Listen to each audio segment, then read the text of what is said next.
പൊതുസ്ഥലത്തും പൊതുപരിപാടികൾക്കിടയിലും ഉത്സവസ്ഥലങ്ങളിലും മറ്റും പൊതുജനങ്ങളെയും പോലീസിനെയും ആക്രമിക്കുകയും ജനങ്ങളുടെ ജീവനും സ്വത്തിനും ഭീഷണിയുയർത്തുകയും ചെയ്യുന്ന അക്രമികളെ നേരിടാൻ പത്തനംതിട്ട ജില്ലാ പോലീസ് മേധാവിയുടെ നിർദ്ദേശപ്രകാരം ജില്ലാ പോലീസ് ആസ്ഥാനത്ത് പോലീസ് ഉദ്യോഗസ്ഥർക്കായി പ്രത്യേക പരിശീലനം ആരംഭിച്ചു.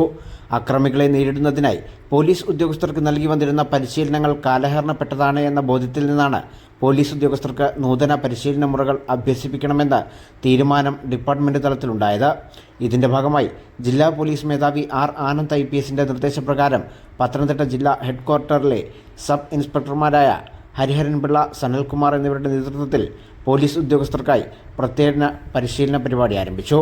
വനിതാ പോലീസ് ഉൾപ്പെടെ ജില്ലയിലെ വിവിധ സ്റ്റേഷനുകളിൽ നിന്നുള്ള 50ഓളം പോലീസ് ഉദ്യോഗസ്ഥർ ഈ പരിശീലനത്തിൽ പങ്കെടുക്കുന്നുണ്ട്. ഘട്ടം ഘട്ടമായി ജില്ലയിലെ മുഴുവൻ പോലീസ് ഉദ്യോഗസ്ഥർക്കും ഇത്തരത്തിൽ പരിശീലനം നൽകും.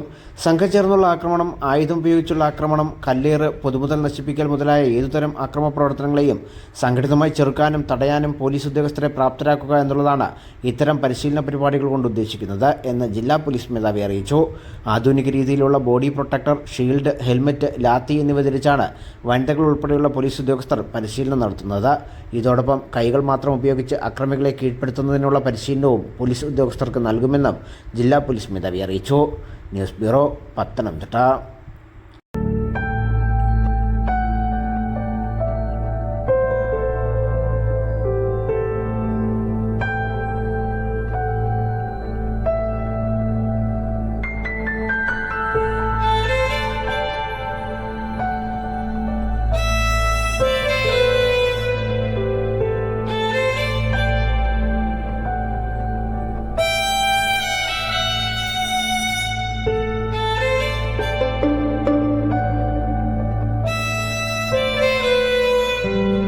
Mount Zion Medical College Hospital, Adur, Pathanamthitta.